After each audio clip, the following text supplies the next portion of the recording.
আসলে স্যার আমরা কিন্তু এখন মসজিদগুলোতে লক্ষ্য করি যে চেয়ারের মাত্রা বা চেয়ারের সংখ্যা অনেক বেড়ে গিয়েছে, এবং বাসায়ও বয়োজ্যেষ্ঠ কোনো বাবা মা থাকলে তারা দেখা যায় চেয়ারে বসেই নামাজ আদায় করছেন, কিংবা একটি সময়ের পরে বা হাঁটু থেকে আর নিচে নেমে ভারী কোনো কাজ বা যে কোনো বিষয় যদি তোলার প্রসঙ্গ আসে অনেক বেশি কষ্ট হয়ে যায়। মানে হাঁটুতে আসলে কি কি ধরনের জটিলতা হতে পারে? আমরা তো জানি, প্রায় শুনে থাকি যে অস্টিও আর্থ্রাইটিস হয়েছে। অস্টিও আর্থ্রাইটিসে কি ফিজিওথেরাপির কোনো ভূমিকা রয়েছে? জি, প্রথম আমরা চলে যাই মসজিদের চেয়ার দিন দিন বেড়ে যাচ্ছে। যারা মসজিদের চেয়ারে বসেন তাদের হাঁটুতে কোনো কষ্ট হলে তারা নিকটস্থ কোনো চিকিৎসকের দেখান। নিকটস্থ চিকিৎসক তাকে পরামর্শ দেন যে আপনি নিচে বসে আর নামাজ পড়বেন না, এখন চেয়ারে বসে নামাজ পড়বেন। তাহলে যিনি উপদেশ দিয়েছেন আমরা বিশ্বাস করি উনি সঠিক উপদেশ দিয়েছেন, বাট আপনার অ্যাসেসমেন্ট দরকার। নিশ্চয়ই। আপনার অ্যাসেসমেন্ট ছাড়া আপনি কখনোই এই উপদেশ দিতে পারেন না। অ্যাসেসমেন্ট বলে দেবে আপনি কি ধরনের চিকিৎসা করবেন।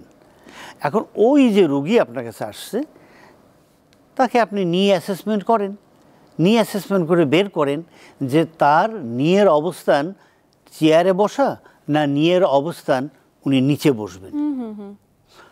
অনেক সময় হালকা ব্যথা থাকলেও আমি বা আমরা অনেক সময় উপদেশ দিয়ে থাকি আপনি নিচে বসে আর নামাজ পড়বেন না, চেয়ারে বসে পড়বেন।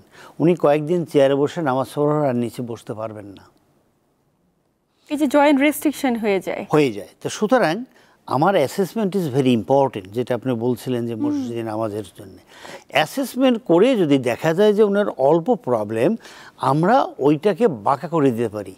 একটু আগেই আপনাকে বলছিলাম যে রুগীকে শুয়ে আমরা গ্যাপিং করে আমরা মিডিয়ালি রোটেট করে বেন্ড করে আমরা এটাকে বাঁকা করে ফেলতে পারি। তার সাথে সাথে আমরা যেটা করি সেটার হাঁটুর পাশে যতগুলো মাসেলস আছে এই মাসেলগুলোর শক্তি বাড়ায় দিই। আচ্ছা আচ্ছা। তো মাসেলের যদি শক্তি বাড়ায় দেই আর হাঁটু যদি রেঞ্জ ফুল আনতে পারি তাহলে তো আপনার চেয়ারে বসে নামাজ পড়ার দরকার নেই। সেক্ষেত্রে আমরা মসজিদের চেয়ার একটা একটা করে মাইনাস করবো, একসময় দেখা যাবে আর চেয়ারই নাই। তবে এটা সম্ভব না, কেননা বয়সের সাথে সাথে অনেক কষ্ট হয়, চেয়ার অনেক সময় দরকার হতেই পারে। একদমই। বাট অ্যাসেসমেন্ট যেটা আপনি বলছিলেন, অ্যাসেসমেন্টের গুরুত্ব কী? অ্যাসেসমেন্টের গুরুত্ব আরও আছে। এখন শুধু বললাম রেঞ্জ নিয়ে, এখন চলুন আমরা একটু আলাপ করি ব্যথা নিয়ে। নিশ্চয়ই তাই। এখন ওই রোগী বলছে কি যে আমি খেলতে গিয়ে আমি এখানে আঘাত পাইছি হাঁটুর এই ভিতরের দিকে। তাহলে ভিতরের দিকে আঘাত পেলে আমরা দেখব যে ভিতরের দিকে কে কে আছে। ভিতরের দিকে এখানে মিডিয়াল কোল্যাটারাল লিগামেন্ট আছে, মিনিসকাস আছে, মাসেলস আছে। আমরা এগুলোকে অ্যাসেসমেন্ট করে বের করলাম যে ওই লোকটার দেখা যাচ্ছে যে মিডিয়াল কোল্যাটারাল লিগামেন্টে ব্যথা। তাহলে উনি কয়দিন আগে বলে 2 দিন আগে আমি ব্যথা পেয়েছি। তাহলে আমরা যদি এভাবে হিস্ট্রি না নেই তাহলে আমরা অনেক চিকিৎসা করতে পারবো না, কেননা তার ব্যথা কতদিনের এটা আপনাকে জানতে হবে।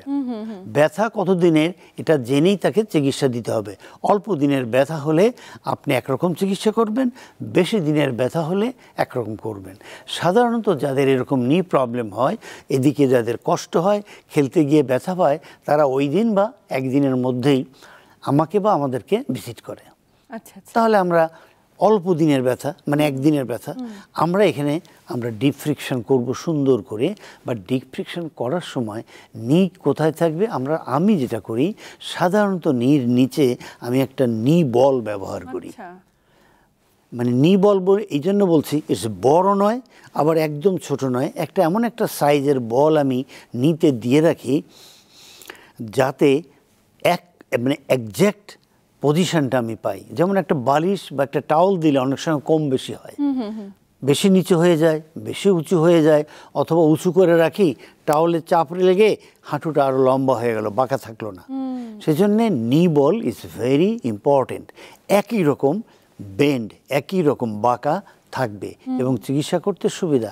আপনি হোল্ড ইউর থাম ব্যবহার করে ঠিক মিড লাইনে আপনি আপনার নি, এই যে আমি নি দেখাচ্ছি এখানে, এই নিয়ের মিড লাইন এখানে, অর্থাৎ উপরের বোন এবং নিচের বোন যেখানে জয়েন হয়েছে, এই জয়েনের এখানে জয়েন্টটার এখানে আমরা কি করব, জয়েন্টকে আমরা এই ধরলাম, ধরে আমরা এই ডিপ ফ্রিকশন করলাম মাঝখানে সুন্দর করে, তখন নিটা কি বলের উপরে এরকম থাকলো, থাকার পরে আমরা এটা করার পরে এরপরে এখানে আমরা cold pack and ultrasound therapy করলাম। এটা হলো অল্প দিনের জন্যে। যদি বেশি দিনের হতো তাহলে কোল্ড প্যাক ব্যবহার করব না, আমরা ওয়ার্ম কম্প্রেশনে চলে যাব। একদমই তাই। আবার অল্প দিনের ব্যথা হলে অনেক মাসেল কি হবে না, উইক হবে না, অনেক মাসেল টাইট হবে না, অনেক রেঞ্জ কম হবে না। কিন্তু যদি বেশি দিনের ব্যথা হয় তাহলে অনেক মাসেল ইনভলভ হবে, উইক হবে, টাইট হবে, রেঞ্জ কমে যাবে।